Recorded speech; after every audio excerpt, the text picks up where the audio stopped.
Salam sejahtera Bapak Ibu seluruh jemaat GCC, Jesus Christ Community, dan juga seluruh umat Kristen dimanapun Anda berada. Senang sekali bisa berjumpa kembali dengan Anda semua di dalam ibadah live streaming yang dipancarkan melalui satu link YouTube kami, yaitu Jesus Christ Community atau GCC. Dan ini juga merupakan gereja yang kami gembalakan.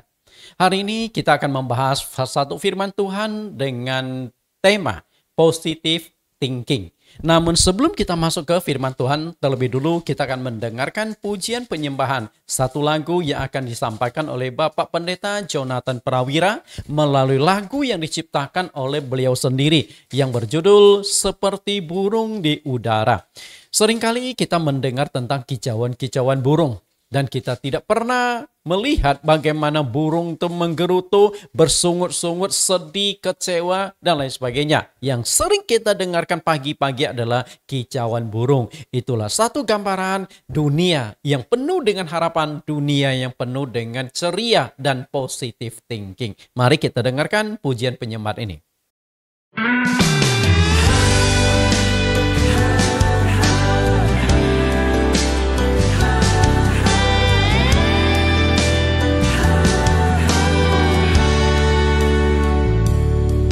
Bapa, tiada ku ragu akan kasih-Mu yang bersedia berikan segalanya.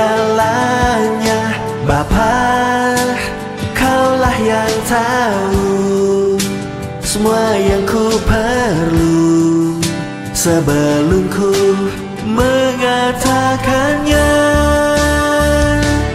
Seperti burung di udara, Kau pun pelihara, terlebih hidupku Kau pandang berharga. Dalam segala perbuatanku, aku percaya hanya berkat Tuhanlah yang menjadikan kaya.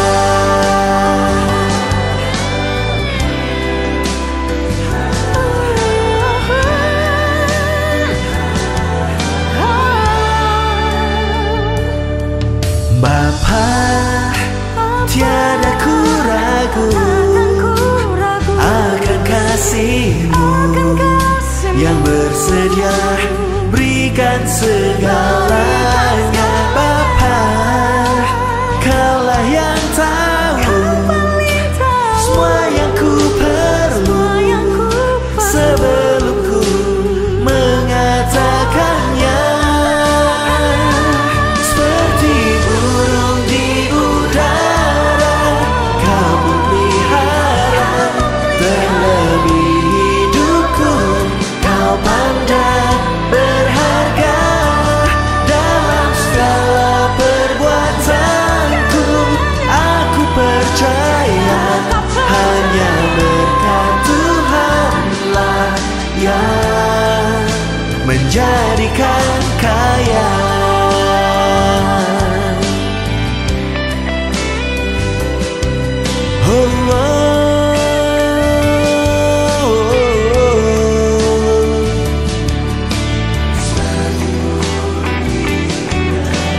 Hidupku juga Kau pelihara, hatiku percaya. Seperti burung di udara, Kau pun pelihara, Kau pandang berharga. Dalam segala perbuatanku, aku percaya hanya berkat Tuhanlah yang menjadikan kaya. Demikianlah hidupku Kau pun pelihara.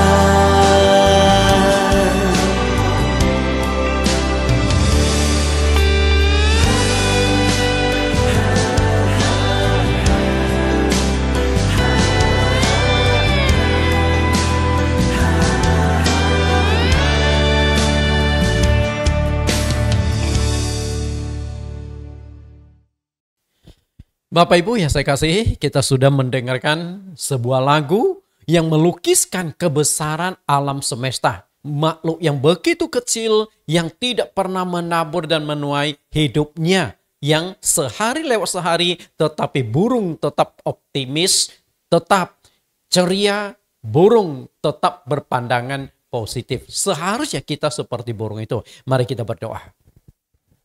Di dalam nama Tuhan Yesus Kristus kami berdoa. Terima kasih Tuhan, kesempatan ini kembali kami bisa hadir lewat link YouTube, lewat jaringan udara, ibadah live streaming. Karena kerinduan kami, kebenaran-kebenaran firman Tuhan yang memberikan inspirasi, memberikan kekuatan, memberikan penghiburan, dan juga memberikan satu pedoman bagaimana kehidupan kami sebagai umat Kristen bisa diterima, bisa dinikmati oleh seluruh umat Kristen dimanapun mereka berada. Karena link YouTube kami bisa di-download, bisa ditonton di seluruh dunia. Engkau siapkan hati kami untuk menerima kebenaran ini. Bentuk, proses, ajar kami supaya kami menjadi Kristen sesuai dengan kehendak Engkau. Di dalam nama Tuhan Yesus Kristus kami siap mendengarkan kebenaran ini. Amin. Bapak Ibu terkasih, hari ini seperti yang saya katakan di bagian awal bahwa kita akan belajar satu topik yang sangat menarik, yaitu positive thinking. Mana yang lebih banyak, mana yang lebih dominan di dalam kehidupan manusia? Apakah positive thinking atau negative thinking? Atau berpikiran positif, berpandangan positif, atau berpikiran dan berpandangan negatif. Kira-kira mana persentasenya yang lebih banyak? Bapak Ibu yang saya kasih, kira-kira mana yang lebih banyak? Nah, saya yakin saya tidak usah tanya kepada Anda satu-satu pun. Di dalam pikiran Anda pasti setuju dengan saya bahwa manusia yang selalu berpikiran negatif itu lebih banyak. Oke? Karena itulah, apakah Anda termasuk orang yang positive thinking ataukah Anda yang termasuk orang yang negative thinking? Saya akan tes. Oke? Ada seorang psikolog. Psikolog ini membawa sebuah tembikar yang sudah pecah. Ditaruhlah di sebuah ruangan. Nah, setelah itu ditampilkan ada dua anak dengan latar belakang, dengan background yang berbeda. Yang satu namanya si Andi. Kalau kita lihat gaya si Andi, penampilan si Andi, kayaknya ini orang yang terdidik, kemudian terpelajar, dan juga dari latar belakang keluarga ekonomi yang mampu. Lalu ditampilkan juga seorang bernama Anda. Seorang anak yang penampilannya lusuh, pekerjaannya itu hanya pemulung. Nah, kemudian sang psikolog itu bertanya kepada orang-orang untuk menilai kira-kira dari dua orang ini, Anda atau Andi, siapa yang telah memecahkan tembikar ini? Kira-kira menurut Anda siapa? Andi atau Anda? Bukan Anda ya, tapi namanya Anda. Ya, siapa yang memecahkan tembikar ini Anda tahu? Ternyata kalau kita nyatakan dalam persentase 75% menyalahkan menyalahkan Anda. Anda inilah yang memecahkan tembikar itu. Dan hanya 25% sisanya itu 25% ada yang tidak menjawab, ada yang ragu-ragu. Nah, hanya sekitar 10% yang mengatakan, oh yang memecahkan itu adalah si Andi. Bapak Ibu yang saya kasih, apakah Anda atau Andi yang pecahkan? Ternyata tembikar itu memang sudah sengaja dipecahkan oleh sang psikolog itu. Dia hanya ingin menilai kira-kira siapa dari dua orang ini yang memecahkan tembikar itu. Nah, inilah penilaian. Karena secara melihat apa yang dilihat itulah lalu manusia mengambil sebuah keputusan positif atau negatifnya. Mengapa kebanyakan manusia itu cenderung berpikiran negatif? Kenapa mayoritas selalu berpikiran negatif? Karena otak manusia, pikiran manusia sudah dirusak oleh iblis sejak dari awalnya. Ketika nenek moyang kita diciptakan oleh Tuhan dan nenek moyang kita dirusak pikirannya oleh iblis melalui buah pohon pengetahuan tentang yang baik dan yang jahat. Kita akan lihat bagaimana pekerjaan iblis untuk merusak pikiran manusia. Iblis adalah malaikat yang berontak kepada Allah. Setelah dicampakkan ke bumi, si ular tua itu lalu menyerang atau merusak kehidupan dari nenek moyang kita, yang awalnya nenek moyang kita hidup dalam keadaan harmonis, hidup dalam keadaan tenang. Kemudian mereka ditempatkan di sebuah taman yang didesain, taman yang diciptakan secara khusus untuk Allah, untuk mereka nikmati, yaitu Taman Eden. Di Taman Eden yang penuh dengan berbagai macam batu permata, emas, kemudian dialiri 4 buah sungai, hawanya yang sejuk, pemandangannya indah dengan ribuan jenis buah-buahan. Tapi sayang sekali akan semua itu hilang dari kenikmatan manusia setelah mereka jatuh dalam dosa oleh iblis. Kita lihat bagaimana iblis melakukan manipulasi. Perhatikan kata pikiran, karena titik pusat serangan iblis dalam manusia, dalam hidup manusia itu ada di pikirannya. Ketika pikiran manusia sudah dikuasai, dengan sendirinya iblis akan mudah sekali menanamkan keinginannya, menanamkan suatu hal-hal yang tidak baik, sesuatu yang bersifat negatif. Kita lihat peringatan dari Rasul Paulus.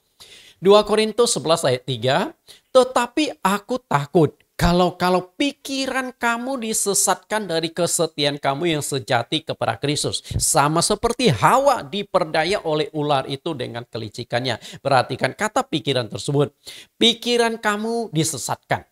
Nah, Rasul Paulus ingin mengingatkan kita bahwa dari awal ketika iblis menyerang manusia, menyerang nenek moyang kita, yang diserang itu pikirannya lebih dulu. Ketika pikirannya dikuasai, ketika pikirannya sudah rusak, maka dengan mudah sekali iblis akan menanamkan doktrin-doktrin, menanamkan hal-hal yang menyesatkan, menanamkan hal-hal yang bersifat negatif di dalam kehidupan manusia.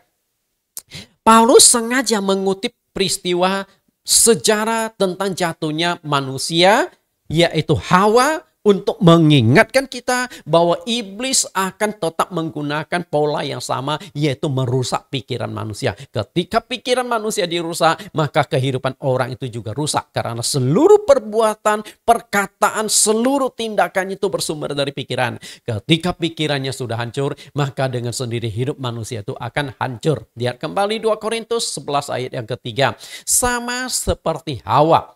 Jadi Paulus mengingatkan kita kembali bahwa peristiwa jatuhnya nenek moyang kita yang dilakukan oleh iblis akan selalu dipakai, selalu diulang oleh iblis sebagai senjata mematikan, sebagai senjata melumpuhkan bagi umat Kristen, bahkan seluruh manusia. Pikiran kamu disesatkan. Ketika pikiran Adam dan Hawa dikuasai, maka dengan mudah sekali iblis itu mencuci, brainwash otak mereka agar menanamkan sifat-sifat iblis. Sifat iblis itu adalah, yang utama itu adalah pemberontakan.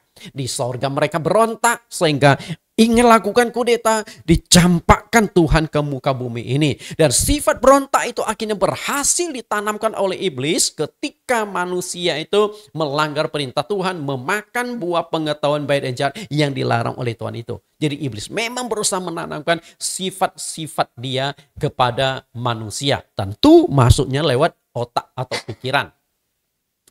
Sebelum memakan buah pohon pengetahuan baik dan jahat, Adam dan Hawa itu sudah diciptakan dalam kondisi telanjang. Kita lihat dulu di Kejadian pasal 2 ayat yang ke-25. Nah, ini bercerita sebelum Adam dan Hawa jatuh dalam dosa, sebelum mereka makan buah pengetahuan baik dan jahat. Karena pasal 3 baru menceritakan jatuhnya nenek moyang manusia. Di pasal 2 belum. Kejadian 2 ayat 25, mereka keduanya telanjang. Perhatikan, keduanya telanjang yang saya cetak merah dan garis bawah. Manusia dan istrinya itu, tetapi mereka tidak merasa malu. Bapak Ibu, coba hari ini Anda telanjang. Malu nggak? Malu. Jangankan dengan orang lain, dalam keluarga saja malu. Betul? Kenapa malu? Karena memang otak manusia itu sudah rusak. Tapi sebelum otak manusia rusak, sebelum otaknya Adam dan Hawa itu dirusak oleh iblis menggunakan buah pohon pengetahuan baik dan jahat, mereka telanjang. Tapi Adam melihat Hawa, Hawa melihat Adam, biasa saja tuh. Karena tidak ada sesuatu yang negatif di dalam otak mereka. Yang ada itu hanya positif. Positif dan positif. Lalu kita lihat bagaimana mereka jatuh. Setelah memakan buah pohon pengetahuan tentang yang baik dan jahat, barulah mereka sadar bahwa mereka kini telanjang. Lihat Kejadian pasal 3 ayat 7. Maka terbukalah mata mereka berdua dan mereka tahu bahwa mereka telanjang. Lalu mereka menyembat daun ara dan membuat jawat. Bandingkan Kejadian 2 ayat 25. Sebelum makan buah itu mereka telanjang, tidak ada rasa malu. Tapi di Kejadian pasal 3 ayat 7. Setelah mereka makan buah itu, mereka sadar mereka telanjang, lalu mulai timbul rasa malu, sehingga berusaha menutupi aurat mereka dengan daun pohon ara. Itulah yang terjadi Bapak. Jadi dengan kata lain, buah pohon pengetahuan baik dan jahat tidak menyerang fisik manusia. Yang diserang itu adalah pikirannya. Karena fisiknya tidak berubah. Sebelum makan telanjang, sesudah makan tetap telanjang. Bukan berarti sebelum makan Adam dan Hawa seluruh badannya penuh dengan bulu seperti kingkong monyet menutupi. Oke, setelah makan bulunya pada rontok. Enggak ada cerita di Alkitab seperti itu. Oke. Itulah sebabnya mengapa pohon ini dikenal dengan sebutan pohon pengetahuan tentang yang baik dan yang jahat. Karena buah ini berdampak langsung pada pikiran manusia. Setelah engkau makan buah itu, maka engkau sudah tahu pikiran baik dan pikiran jahat. Sebelumnya itu tidak ada pikiran jahat. Semua itu hanya ada pikiran positif. Pengetahuan. Buah pohon pengetahuan tentang yang baik dan jahat. Pengetahuan itu areanya ada di dalam pikiran manusia. Area mengetahui pengembangan atau pengetahuan-pengetahuan semua itu ada dalam pikiran manusia. Makanya orang yang kurang pengetahuan disebut pikirannya lambat atau bodoh. Ketika pikiran manusia dikuasai iblis, berarti hidupnya pun sudah dikuasai oleh iblis. Karena seluruh hidup manusia, perkataan dia, perbuatan dia, tindakan dia, semua itu kan dari pikiran. Pikiran yang memberikan komando, tonjok itu orang, Anda tonjok. Kan dimulai dari pikiran dulu, nonjok orang. Curi, maka pikiran juga yang bekerja dulu. Gimana saya bisa mencuri? Melakukan dosa apapun ini mulai dari pikiran. Ketika pikiran sudah dikuasai oleh iblis, pikiran kita sudah rusak, maka tindakan kerusakan itulah yang kita lakukan seperti apa yang ada di dalam otaknya manusia. Lihat Kejadian pasal 2 ayat 17. Tetapi pohon pengetahuan tentang yang baik dan yang jahat itu janganlah kau makan buahnya. Sebab pada hari engkau memakannya pastilah engkau mati. Perhatikan kata pengetahuan.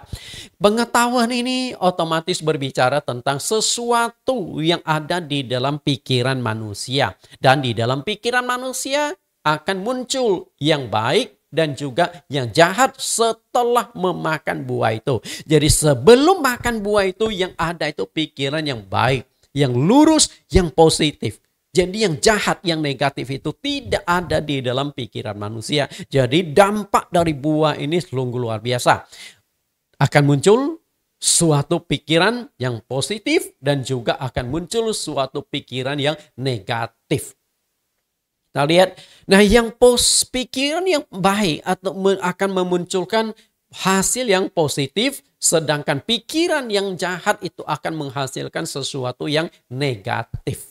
Oke, positif, negatif. Karena itu di dalam hidup manusia itu kedua pikiran itu selalu bertentangan dan berusaha mempengaruhi kehidupan kita. Maka yang menentukan mana yang lebih dominan, apakah itu positif ataukah negatif itu yang akan membentuk kepribadian Anda, yang membentuk karakter, yang membentuk sifatmu. Jadi sifat manusia kan hanya ada dua, baik dan buruk, baik atau jahat. Karakter manusia. Karakter itu berbicara tentang perkataan, pikiran, perbuatan. Semua itu ditentukan di dalam pikiran kita. Yang dominan itu apa? Positif atau negatif? Kalau orang yang negatif, sekalipun dia berhadapan dengan orang jahat, dia tetap berpositif, berpandangan positif kepada orang jahat. Tapi kalau pikiran kita sudah negatif, menghadapi orang yang baik pun kita tetap curiga. Ini orang ada apa ya, dekati saya sebaik. Padahal mungkin dia dekati Anda, mau menolong Anda, mau membantu Anda, tapi Anda sudah curiga duluan. Karena itulah yang menjadi persoalan hidup kita adalah negatif atau positif. Nah, sekarang kita akan tes Anda itu lebih dominan di mana? Positif atau negatif? Ya, tes ini sangat sederhana tapi pernah dipakai oleh seorang psikolog yang terkenal dan hasil tesnya itu cukup akurat. Semakin negatif, maka semakin banyak pekerjaan iblis di dalam pikiran manusia. Karena itu jangan main-main. Hasil tes itu akan menentukan bagaimana engkau buka peluang untuk diperalat, untuk dipakai iblis. Dan juga bagaimana peluang iblis akan masuk untuk menghancurkan kehidupan engkau. Mengapa hidup kita gagal, banyak masalah, kesulitan, konflik ini. Karena di semua itu dimulai dari otak. Sekarang perhatikan tesnya. Apa yang Anda lihat di sini? Bapak Ibu yang nonton khotbah saya, apa yang Anda lihat di sini? Oke, saya berikan 5 detik. 1, 2, 3, 4, 5. Apa yang Anda lihat? Bapak Ibu, saya juga pernah tes ketika saya mengajar di ruang kelas. Mahasiswa saya sekitar 30 orang. Saya munculkan seperti yang ada di layar ini. Anda tahu nggak? 75% murid-murid saya berkata, ada titik hitam. Oke, salah nggak murid-murid saya mengatakan seperti itu? Tidak salah, karena yang mereka lihat itu memang sebuah titik hitam. Tapi di sini titik hitam itu akan menggambarkan pikiran negatif ataupun pikiran positif. Oke, negatif atau positif. Kelihatan sederhana, tapi dampaknya secara psikologis, dampaknya untuk menggali ke dalam kejiwaan seseorang itu sangat besar. Kita lihat hasil penjelasannya. Negative thinking, dia akan melihat sebuah titik hitam. Makanya saya katakan 75% murid-murid yang saya ajar pikirannya negatif. Karena yang mereka lihat itu adalah titik hitam. Sedangkan yang berpikiran positif itu apa? Yang mereka lihat itu apa? Sebuah layar putih. Ya, sebuah layar putih. Nah, walaupun ada satu titik hitam di layar tersebut, tapi bagi mereka yang mereka lihat itu sebuah layar putih. Kenapa kita tidak melihat sebuah layar yang warna putih, tapi fokus kita langsung kepada satu titik hitam yang begitu kecil? Padahal satu layar putih ini kalau dibuat titik hitam tuh kayaknya perlu ratusan titik hitam itu baru bisa menutupi layar yang begitu besar sehingga menjadi hitam semua. Betul? Padahal kecil loh. Tapi kita langsung melihat kecil. Titik hitam itu adalah satu simbol negatifnya. Sedangkan satu lembaran putih itu adalah yang positifnya. Karena hitam putih. Ya, hitam itu selalu diidentikan dengan kegelapan, diidentikan sesuatu yang jahat, diidentikan sesuatu yang negatif. Sedangkan putih, bersih, itu diidentikan sesuatu hal yang baik, sesuatu hal yang bebas dari kejahatan, bebas dari dosa, sesuatu yang bersifat positif. Karena itu Bapak Ibu, saya tidak tahu waktu saya tanya 5 detik itu Anda pilih apa. Kalau Anda pilih titik hitam, saya melihat satu titik hitam, Pak Pendeta. Maaf kata, Bapak Ibu masih termasuk kelompok orang yang berpikiran negatif. Oke, tapi nggak apa-apa, kita coba dalami. Bukan salah Anda, tapi salah iblis memang dari awalnya sudah merusak pikiran kita. Kita lihat mengapa kebanyakan orang cenderung selalu berpikiran negatif. Karena memang sejak dari awal pikiran atau otak nenek moyang manusia itu sudah dirusak oleh iblis melalui buah pohon pengetahuan tentang yang baik dan yang jahat. Memang sudah rusak. Karena itulah kalau manusia cenderung berpikiran negatif dan manusia itu keturunan Adam dan Hawa, walaupun Adam dan Hawa yang makan buah pengetahuan baik dan jahat, kita ada berdampak dosa turunan kepada semua orang. Nah, kalau dosa turunan bisa diturunkan dengan sendiri, gen manusia juga diturunkan. Negatifnya juga diturunkan. Bagaimana cara iblis merusak pikiran manusia? Tadi saya katakan bahwa pikiran kita sudah dirusak oleh pikiran nenek moyang kita sudah dirusak oleh iblis melalui buah pohon pengetahuan tentang yang baik dan jahat. Lalu bagaimana caranya? Iblis merusak pikiran nenek moyang kita yang juga nantinya berdampak pada kita dan juga jangka panjang. Iblis tetap akan menggunakan dua teknik tersebut untuk merusak pikiran manusia. Kita lihat ada dua macam cara atau dua teknik.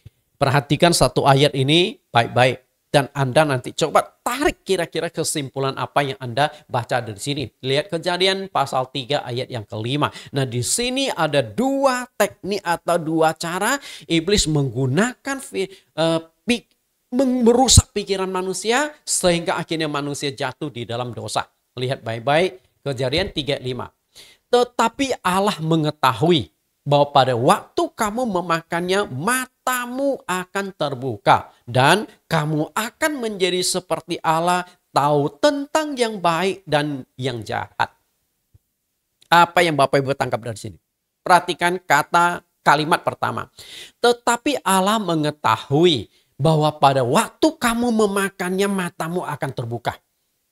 Kira-kira apa yang Anda tangkap dari kalimat ini?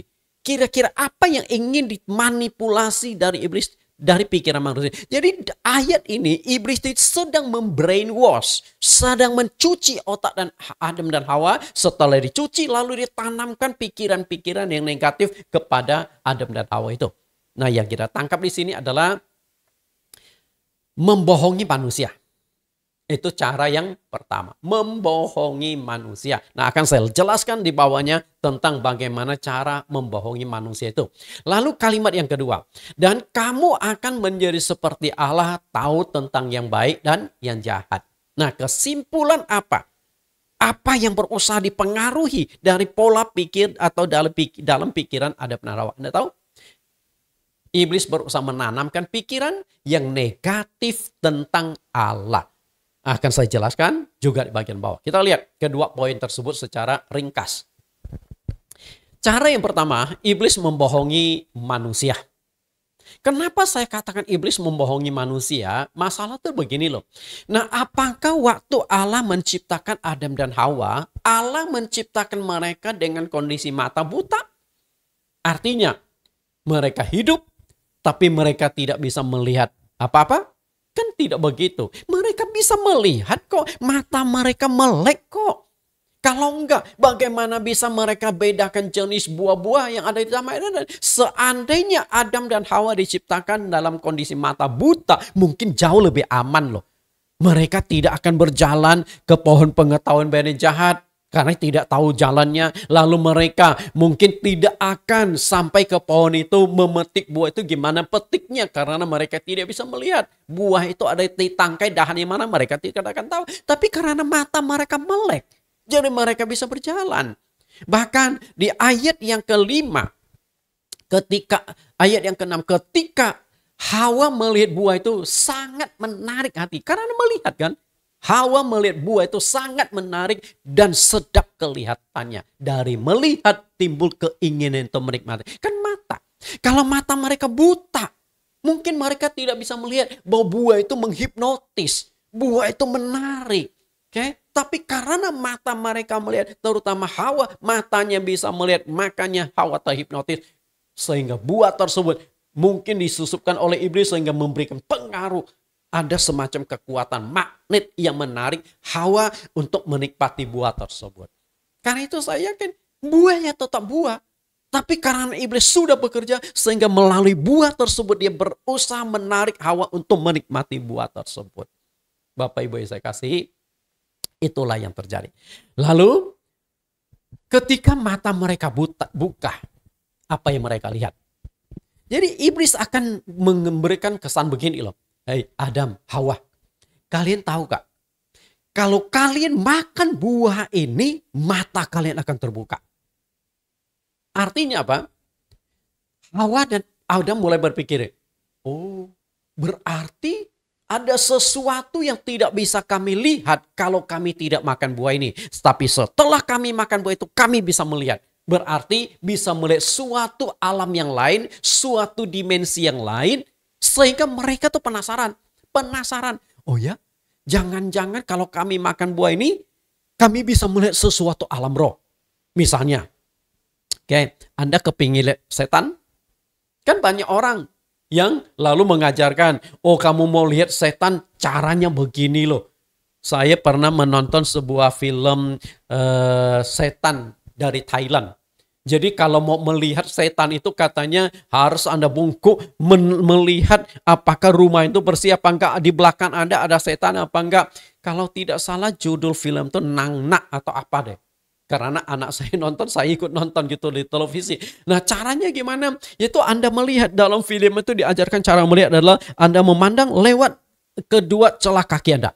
Jadi Anda bungkuk memandang ke belakang, terserah Anda mau putar ke arah mana, tapi lewat belakang celah kaki Anda bisa melihat ke belakang. Nah bisa melihat alam yang lain, bisa lihat setan. Nah itu laki-laki, istrinya tuh sudah lama mati. Jadi kisahnya istri sudah lama mati, tapi di rumah ada istri dia. Melayani dia dan sebagainya. Sehingga orang-orang di sekitar ke dia itu tetangganya berkata, istrimu tuh sudah lama mati. Karena dia pergi merantau kan. Istri itu sudah mati. Pulang-pulang sudah nggak ada istri. Tapi dia temukan istrinya ada. Sehingga dia marah. Istriku masih hidup. Sembarangan kau ngomong. Nah sehingga berulang kali orang-orang kampung ingatkan dia tetap percaya istri masih hidup. Karena istri selalu menemani dia. Sampai suatu hari dia turun dari tangga. Akhirnya kakinya kepleset. Sehingga dia agak bongkok begini. Lalu iseng-iseng dia lihat ke belakang. Ternyata rumahnya itu kumuh, rumahnya itu kotor. Dan dia lihat istrinya sudah jadi tulang belulang. Nah kagetlah, dari sana baru dia tahu istrinya sudah mati. Nah ini mungkin iblis menanamkan seperti dia. Kalau kamu makan buah itu, kamu bisa melihat dunia yang lain. Sesuatu yang abstrak. Tapi apakah benar? Ternyata Adam dan Hawa dibohongi. Yang mereka lihat apa? Begitu mata mereka terbuka, yang mereka lihat adalah sesuatu yang negatif, yang mereka lihat adalah pornografi. Jadi pornografi pertama kali muncul adalah di ayat ini. Kita lihat Kejadian pasal 3 ayat 7. Maka terbukalah mata mereka berdua dan mereka tahu bahwa mereka telanjang. Lalu mereka menyemat daun pohon ara dan membuat cawat. Jadi apakah mereka melihat sesuatu yang hanya terbuka di dalam dunia lain? Enggak. Ternyata untuk mengetahui mereka telanjang tuh hanya makan buah tersebut. Tapi manfaatnya apa? Okay? Bahkan tidak ada manfaatnya. Setelah mereka telanjang, akhirnya mereka justru makin repot menyemat daun ara menutupi aurat mereka. Artinya pikiran mereka sudah dirusak. Bapak Ibu saya kasih, jadi cara pertama adalah membohongi manusia.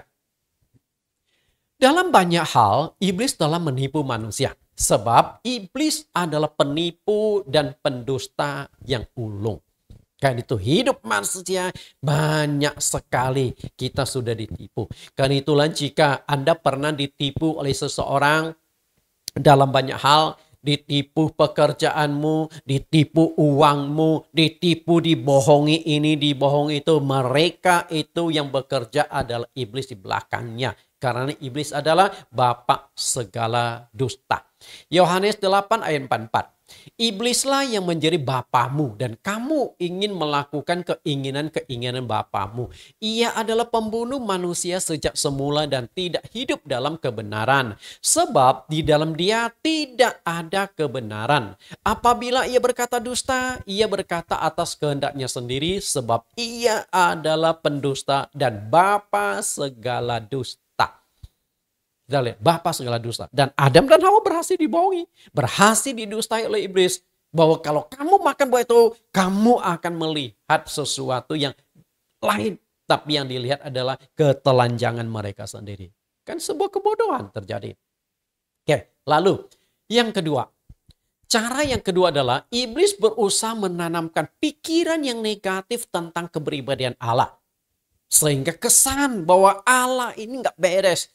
Allah itu ada sesuatu yang ditutupi oleh Allah. Jadi coba lihat baik-baik. Iblis berusaha membuat manusia curiga atas larangan Allah sehingga terkesan Allah takut disaingi dan mereka justru penasaran memakan buah itu. Dengan saya bisa poles kalimat begini. Hei, Adam dan Hawa, kalian tahu nggak kenapa Allah itu melarang kalian makan buah pengetahuan baik dan jahat? Karena kalau kalian makan buah ini, kalian akan seperti Allah. Akan seperti Allah. Karena itulah Allah takut disaingi. Makanya Allah melarang kalian makan. Nah, sehingga begitu ditanamkan, Adam dan Hawa mulai berpikir, oh, pantas saja Allah melarang kami makan. Karena persoalannya adalah Tuhan itu nggak menjelaskan kenapa nggak boleh dimakan. Betul nggak? Hei Adam dan Hawa, kalian tidak boleh makan buah ini ya. Karena kalau kalian makan dampaknya begini. Tuhan hanya mengatakan pada hari kamu memakannya kamu pasti mati. Tapi kenapa tidak boleh dimakan? Tuhan tidak jelaskan. Nah, iblis yang memberikan penjelasan. Kalian tahu nggak? Kenapa Allah larang kalian makan? Karena Allah tuh takut disaingi. Karena kalau kalian makan buah tersebut, kalian akan menjadi sama seperti Allah. Masalahnya Bapak Ibu, apakah dengan memakan buah pohon pengetahuan yang baik dan jahat itu, manusia akan menjadi seperti Allah? Sebenarnya, dalam konteks tertentu, manusia itu sudah seperti Allah. Kenapa demikian? Karena diciptakan menurut rupa dan gambar Allah. Oke? Menurut rupa dan gambar Allah. Artinya, ini kan sudah cetakannya Allah. Lalu apalagi yang dikejar? Apalagi yang mau diserupakan? Apalagi yang mau disamakan? Tapi iblis itu pintar. Memang berusaha memainkan otak Adam dan Hawa.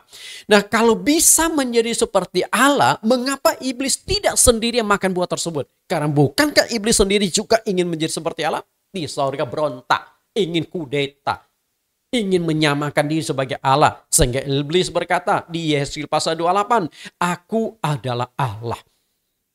Bapak Ibu saya kasih. Karena itulah iblis tahu.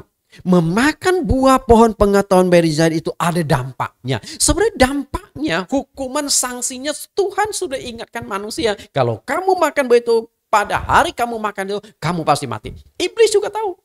Tapi sayangnya, manusia sudah tahu resiko, masih tetap nekat. Kenapa nekat makan? Karena otak mereka berhasil dicuci oleh iblis. Hei, kalau kamu makan buah itu, kamu akan seperti Allah loh. Kalau kita tidak bicara kesombongan, Anda mau nggak menjadi seperti Allah?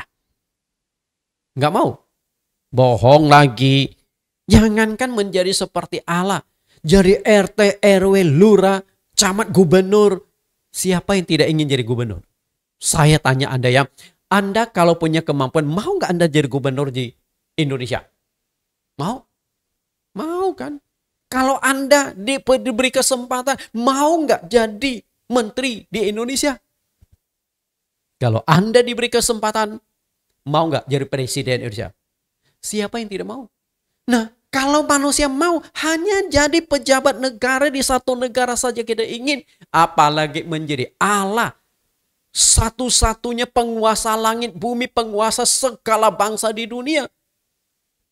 Kalau tidak bicara kesombongan, saya pun ingin seperti Allah. Kalau bukan tidak bicara kesombongan, karena memang manusia itu ingin naik.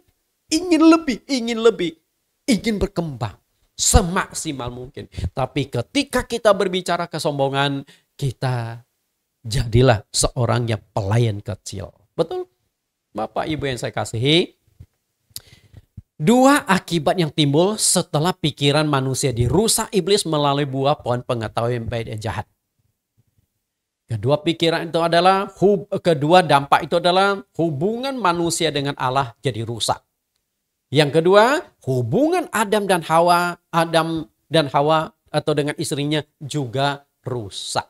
Nah, kita lihat sekilas bagaimana dampak buah pengetahuan baik dan jahat dalam sebuah hubungan.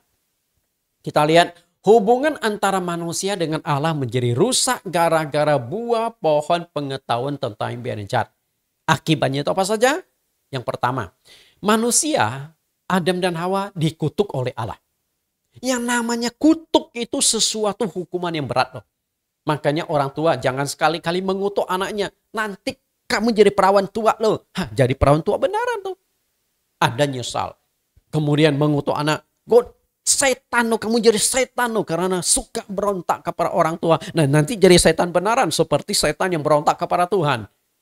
Nanti kan Yang repot siapa? Pendeta lagi. Pak pendeta, anakku jadi setan. Seringkali orang tua itu tanpa disadari itu mengutuk anak-anaknya. Tanpa disadari loh. Misalnya terutama ibu-ibu. Ketika anaknya yang perempuan mungkin kadang-kala suka menjengkelkan. Langsung ngomongnya apa? Nanti kamu kualat loh. Nanti waktu melahirkan loh. Karena dia merasa melahirkan anak kok anaknya nggak nurut. Nah bisa saja akhirnya anaknya benar-benar kualat waktu melahirkan. Bisa mati tuh. Jadi jangan sekali-kali mengutuk. Lalu yang kedua, manusia akan mengalami kematian secara jasmani. Tuhan berkata, dengan berpeluh engkau akan mencari rezeki seumur hidupmu sampai engkau kembali lagi menjadi tanah karena dari situlah engkau ambil. Pertama kali ayat berbicara kematian jasmani adalah Kejadian pasal 3:19. Sebelumnya tidak bicara tentang kematian. Yang ketiga, manusia diusir Allah dari Taman Eden. Bayangkan. Di Kejadian pasal 2:15, Allah secara khusus menciptakan mendesain Taman Eden untuk manusia nikmati. Tapi sayang sekali gara-gara mereka berontak jatuh dalam dosa, mereka harus diusir dari Taman Eden. Yang keempat, terputusnya hubungan manusia dengan Allah. Sebelum jatuh dalam dosa, mereka sih bisa selalu berkomunikasi dengan Tuhan. Tapi setelah mereka memakan buah itu, mereka harus diusir dari Taman Eden dan putus hubungan dengan Tuhan. Mereka juga sudah mulai takut menghadapi Tuhan. Makanya bersembunyi di semak belukar di bawah pohon-pohon. Yang kelima, semua keturunan manusia ikut berdosa. Gara-gara Adam dan Hawa akan buah tersebut, mereka melanggar firman Tuhan. Dan melanggar firman Tuhan berarti mereka dosa. Karena dosa adalah pelanggaran terhadap firman Tuhan. 1 Yohanes pasal 3 ayat yang keempat. Dan itu bukan hanya berdampak pada Adam dan Hawa, tapi seluruh keturunannya. Yang keenam, semua manusia setelah mati akan dihakimi Allah. Karena itu penghakiman bukan hanya di dunia, tapi setelah kita mati, penghakiman akan menghadang kita juga. Nah inilah akibatnya. Oke. Lalu bagaimana akibatnya hubungan antara sesama manusia dalam konteks ini adalah antara Adam dengan istrinya. Hubungan mereka juga menjadi rusak. Akibatnya pikiran Hawa yang negatif mulai mempengaruhi Adam. Oke. Saat itu Adam ada di mana ketika Hawa digoda oleh iblis? Di Alkitab sangat jelas mengatakan Adam ada di sisi Hawa. Artinya ketika iblis mulai mempengaruhi otaknya Hawa, Adam mendengarkan dan dia mulai juga terpengaruh. Makanya ketika istrinya memetik buah itu lalu diberikan suami, dia juga terima. Kalau otak Adam belum dipengaruhi masih teguh, hey nggak boleh. Kalau kamu mau makan silakan, saya tidak akan makan. Kan begitu. Tapi karena Hawa sudah petik bagi dua buah itu dikasih suaminya akan memakan. Jadi otak Hawa yang sudah mulai dirusak dipengaruhi iblis, kemudian mempengaruhi suaminya. Yang kedua, melihat kelemahan pasangan masing-masing. Artinya ketelanjangan. Sebelum makan buah itu, Adam telanjang, Hawa telanjang, tidak merasa malu. Tapi begitu mereka makan itu, loh Hawa kok kamu telanjang? Adam kamu juga telanjang. Merasa malu dua-duanya menyembah daun ara. Artinya ketelanjang itu adalah kelemahan. Adam melihat kelemahan Hawa, Hawa melihat kelemahan Adam. Kenapa di dalam rumah tangga itu banyak sekali konflik-konflik suami istri, babak belur sampai terjadi perceraian? Karena masing-masing melihat kekurangannya. Kalau melihat kelebihannya tidak akan ada perceraian. Satu kali ada seorang nenek tua. Nenek tua ini waktu ulang tahun yang ke-80. Jadi mereka sudah menjalani kehidupan pernikahan sekian puluh tahun. Nah saat itu ada iseng-iseng seorang wartawan bertanya, Bu, waktu ulang tahun pernikahan yang kawin emas itu, wartawan bertanya, Bu, Ibu pasti bahagia tinggal bersama dengan suami, bisa hidup sebagai suami istri sampai kawin emas. Lalu dia tundukkan kepala, enggak juga. Jadi ibu enggak bahagia. Kemudian nenek ini berkata, bahagia atau tidak bukan ditentukan oleh suamiku, tapi ditentukan aku sendiri. Kemudian pertanyaan selanjutnya dari wartawan, dia kejar terus. Pak, Ibu, Bapak ada kekurangan, banyak kekurangan.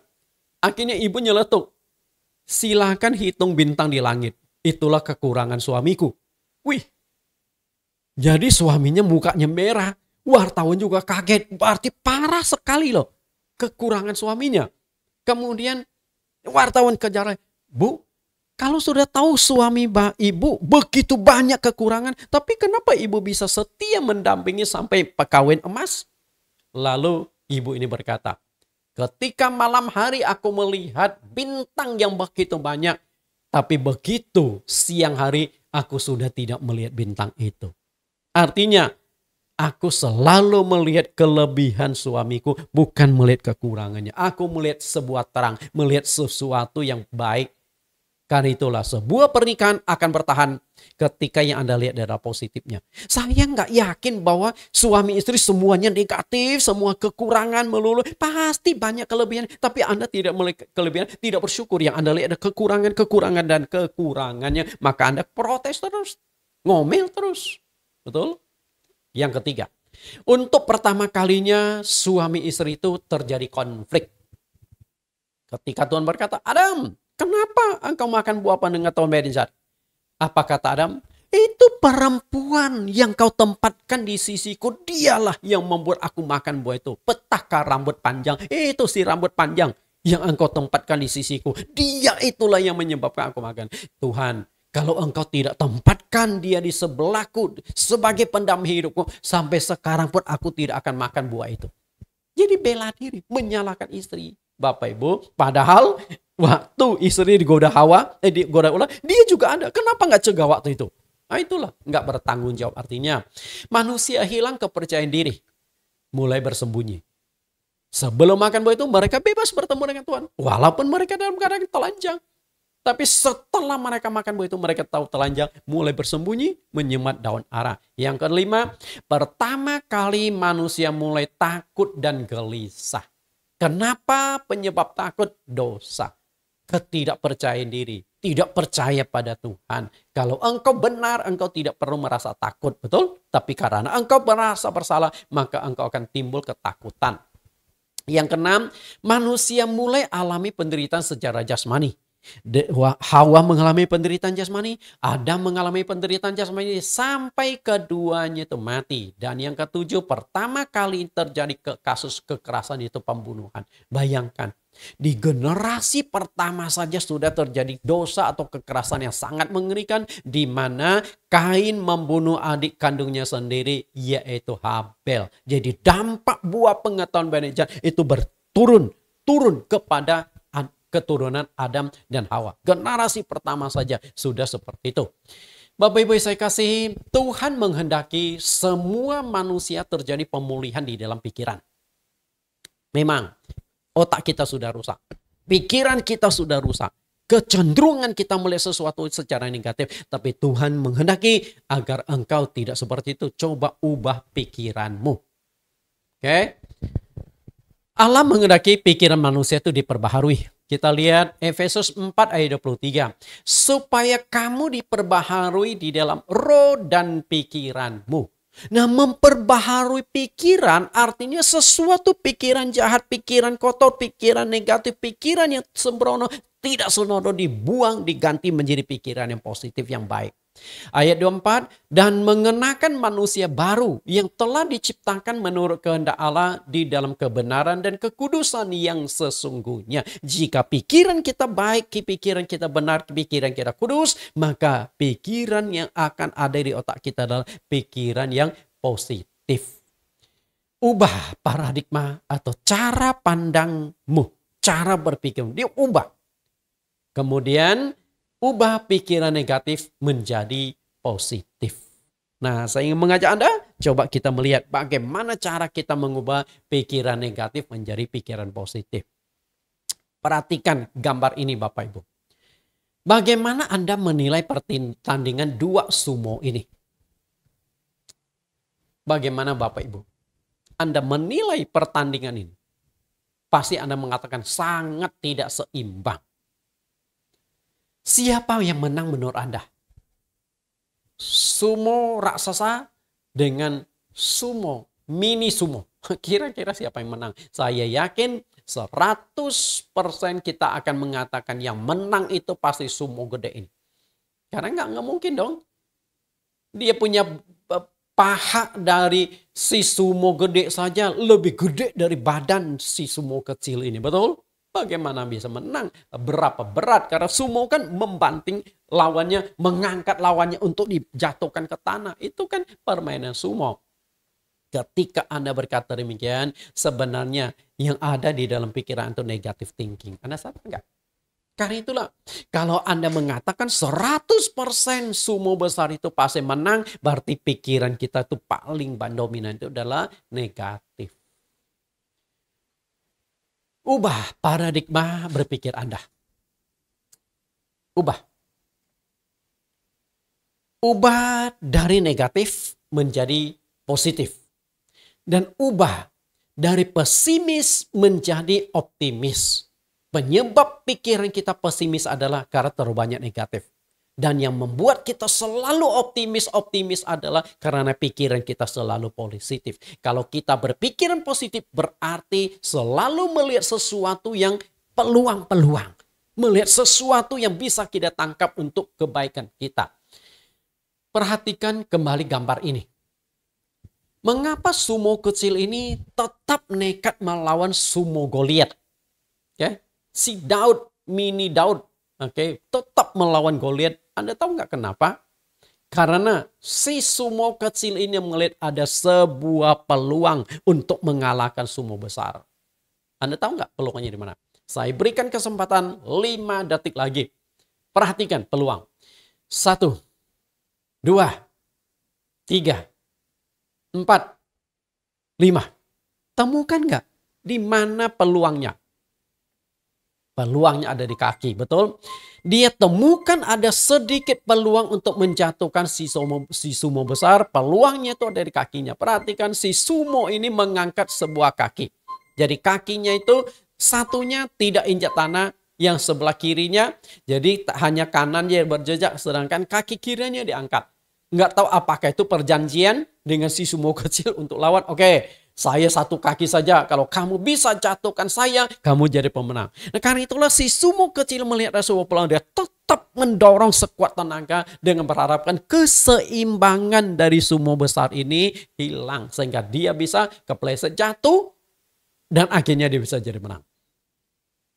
Peluang. Inilah yang disebut positive thinking. Jadi kalau Anda bisa melihat peluang, melihat kelebihan di tengah kekurangan, maka itulah positif. Yang dia lihat itu bukan bodinya yang besar, badannya yang lebih kecil daripadanya. Enggak, dia nggak peduli itu. Yang dia lihat adalah satu titik peluang, maka titik peluang itu akan dimanfaatkan semaksimal mungkin untuk bisa mengalahkan si sumo besar. Nah, itulah yang disebut positive thinking.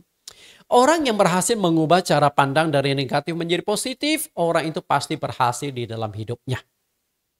Contohnya adalah Yusuf. Yusuf adalah tipikal seorang anak muda yang selalu memandang apapun positif.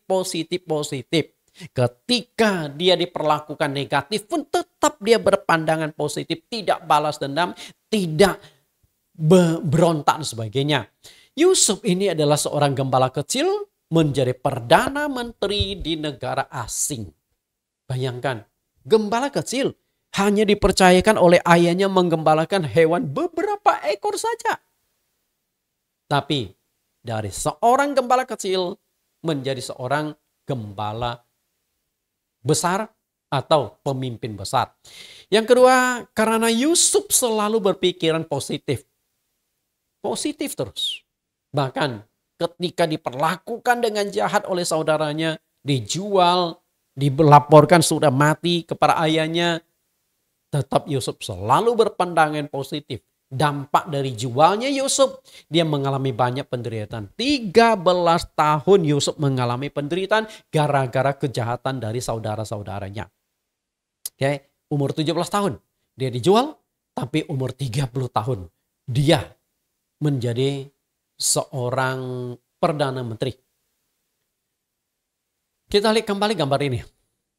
Orang yang berpikiran negatif, ketika dia melihat sesuatu yang negatif, maka itu akan menjadi akan semakin memperkuat alibinya bahwa pikiran negatifnya itu adalah sebuah kebenaran.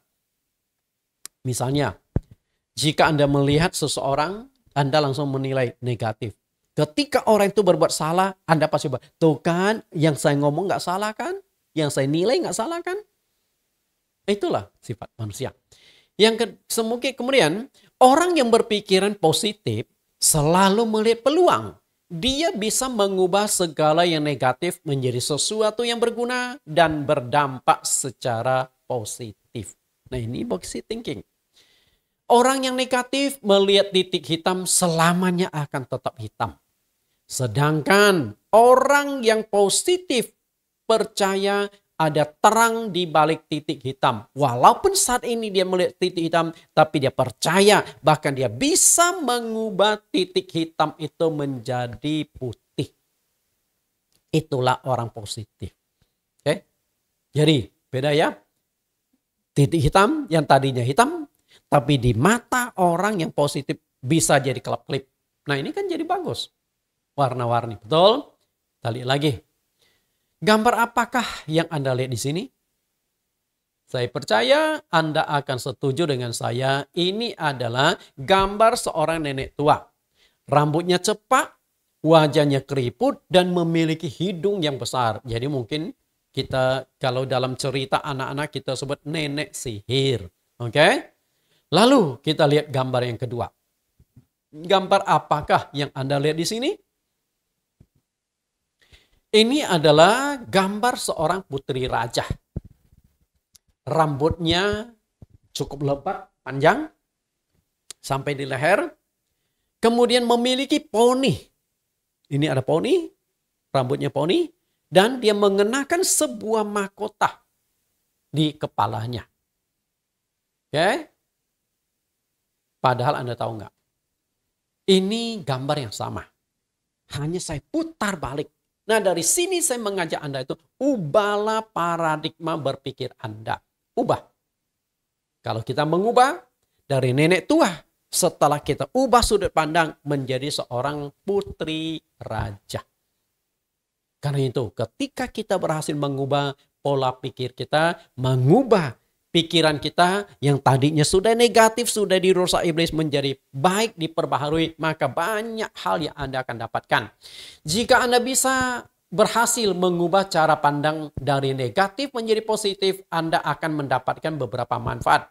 Saya hanya akan sajikan 2 manfaat. Yang pertama, Anda bisa melihat sesuatu yang tidak bisa dilihat oleh orang lain.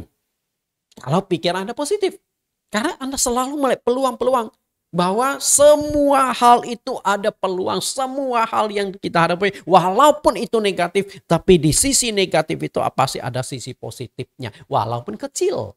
Kita lihat apa yang Bapak Ibu pandang di sini, pasti melihat burung-burung kan? Nah, saya akan munculkan satu gambar yang lebih konkret. Apa yang Bapak Ibu lihat di sini? Yang kita lihat adalah burung-burung berterbangan di sebuah hutan. Hutan yang pohonnya agak kering, yang mungkin karena kemarau panjang. Nah, ada burung-burung yang terbang, melayang-layang. Tapi Anda tahu nggak? Sebenarnya ini adalah siluet wajah. Perhatikan, siluet wajah. Burungnya saya hilangkan dulu. Oke, kita hilangkan. Nah, kemudian kita munculkan siluet wajah. Kira-kira wajah ini wajah siapa? Wajah pria atau wanita? Perhatikan di sini. Nah, ini muncul wajah. Oke, perhatikan ya. Jadi di antara pohon daun pohon itu terbentuk mata. Nah, kemudian di bawah terbentuk sebuah pola bibir. Kita lihat. Nah, ini dia. Jadi kalau Anda berpikiran positif, Anda bisa melihat sesuatu yang tidak bisa dilihat orang lain. Tapi kalau Anda selalu negatif, maka yang Anda lihat itu adalah hal-hal yang bersifat negatif. Oke? Jika Anda berhasil mengubah cara pandang Anda dari negatif menjadi positif, Anda akan mendapatkan manfaat yang kedua. Anda bisa melihat bagaimana Allah bekerja menyatakan mujizat dan memberkati kehidupan Anda. Kenapa berkat itu selalu hilang dalam hidup kita? Karena kita punya pikiran negatif. Perhatikan lagi, apa yang Bapak Ibu lihat di sini? Oke. Apa yang Anda lihat di sini? Saya yakin, setuju, bahwa kita melihat ada setumpukan bebatuan. Oke. Kita melihat sebuah tumpukan bebatuan. Matius 3:9, karena aku berkata kepadamu, Allah dapat menjadikan anak-anak bagi Abraham dari batu-batu ini. Perhatikan batu-batu yang kita lihat tadi. Ketika kita bisa melihat dari sisi positif, batu-batu ini seperti kata Abraham, Allah bisa jadikan anak-anaknya. Artinya itu apa? Allah sanggup kok. Batu benda mati dia bisa buat hidup kok. Kemudian Tuhan Yesus juga sudah buktikan. Mengubah air menjadi anggur, roti menjadi banyak. Perhatikan bagaimana batu itu kemudian menjadi sesuatu yang hidup. Nah ini dia. Oke. Nah itu mujizat. Kalau Anda negatif thinking, yang Anda lihat adalah negatifnya. Tapi kalau Anda positif thinking, maka yang Anda lihat adalah positifnya. Contoh, bagi orang yang negatif thinking, berdoa, dia merasa buang waktu. Tapi bagi orang positive thinking, dia percaya bahwa doa itu akan mendatangkan mujizat dan kuasa Tuhan. Bisa tangkap? Karena itu bagaimana pola Anda memandang itu sangat menentukan. Lukas 24:44. Ia berkata kepada mereka, inilah perkataanku yang telah kukatakan kepadamu ketika aku masih bersama-sama dengan kamu. Yaitu bahwa harus dikenapi semua yang tertulis tentang aku dalam kitab Taurat Musa dan kitab Nabi-Nabi dan kitab Mazmur. Lalu ia membuka pikiran mereka sehingga mereka mengerti kitab suci. Perhatikan katanya. Ia membuka pikiran mereka sehingga mereka mengerti kitab suci. Dalam kitab Perjanjian Lama sudah sangat jelas memperkenalkan tentang Yesus Kristus. Dan Yesus Kristus adalah Mesias yang dijanjikan kepada bangsa Yahudi.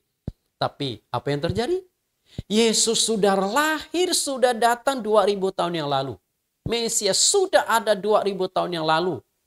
Tapi sampai hari ini bangsa Yahudi masih menantikan datangnya Mesias.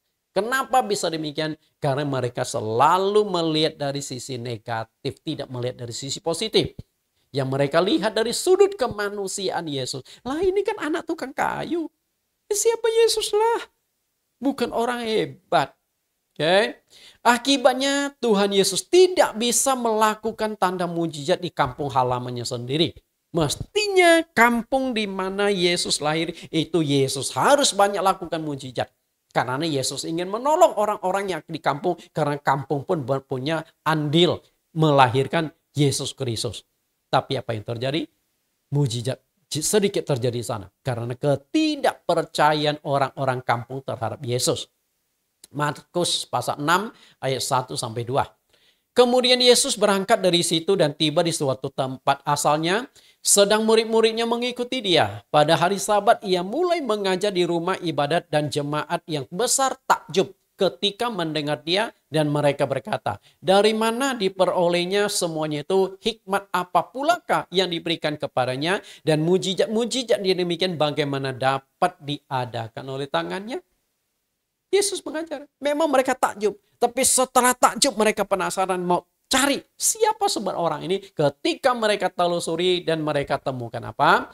Bukankah ia ini tukang kayu? Anak Maria, saudara Yakobus, Yoses, Yudas, dan Simon. Dan bukankah saudara-saudaranya yang perempuan ada bersama kita? Lalu mereka kecewa dan menolak dia. Kita lihat, kecewa menolak Yesus. Gimana? Karena melihat dari sisi kemanusiaan Yesus.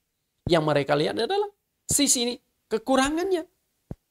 Yesus lahir dari keluarga yang sangat miskin, tukang kayu. Dan profesi Yesus juga jadi tukang kayu. Bukan orang hebat, bukan orang terkenal. Okay? Dan sekian tahun Yesus tinggal di kampung itu, mereka sudah kenal Yesus.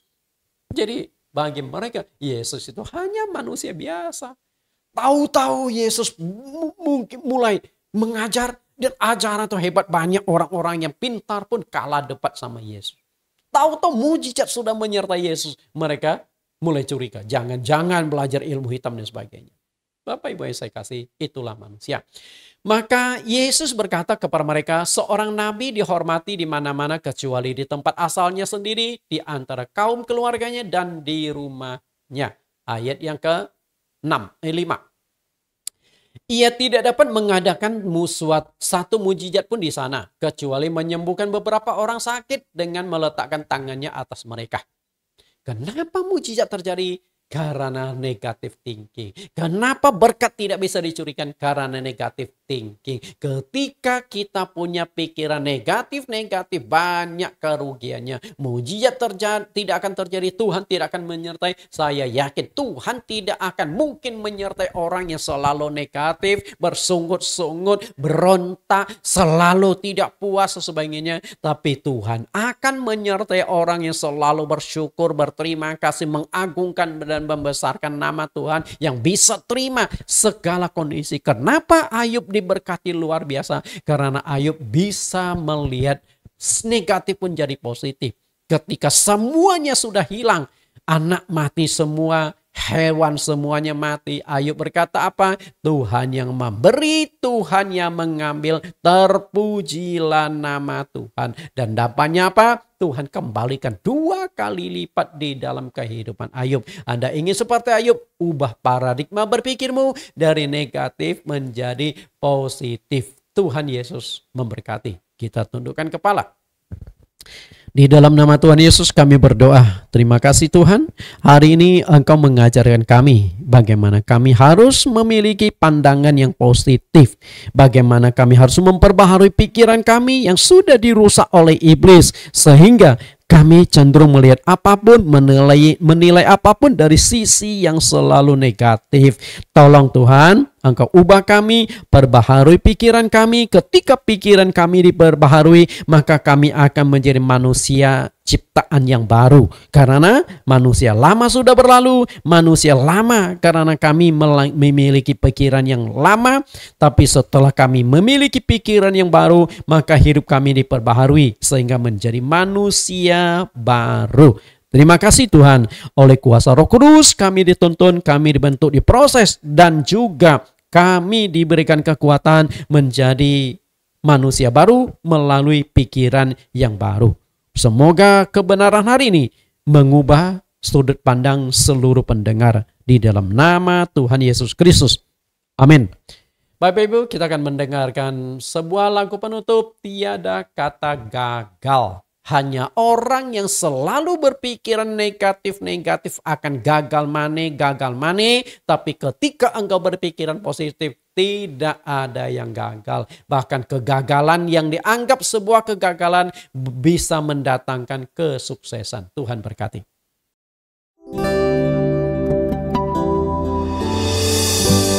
Bagiku yang percaya, tiada kata gagal, karena Engkaulah Tuhan yang tak pernah gagal. Bagiku yang percaya, tiada kata gagal, karena Engkaulah Tuhan yang tak pernah gagal.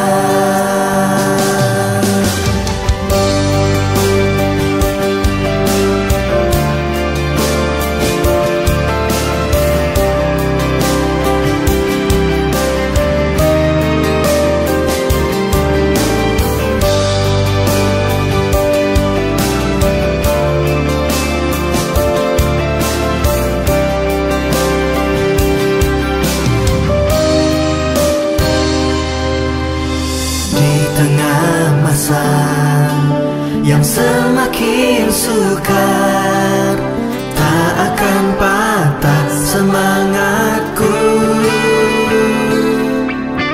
Ku yakin ada rencanamu yang besar di balik setiap perkaraku. Sebab itu bagiku yang percaya, tiada kata gagal, karena Engkaulah Tuhan yang tak pernah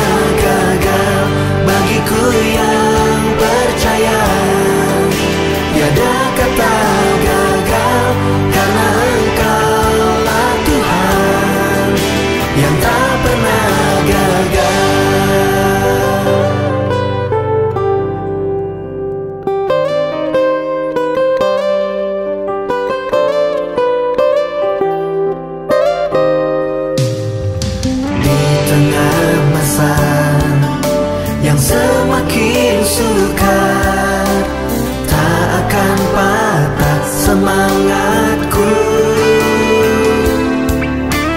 Ku yakin ada rencanamu yang besar di balik setiap perkara.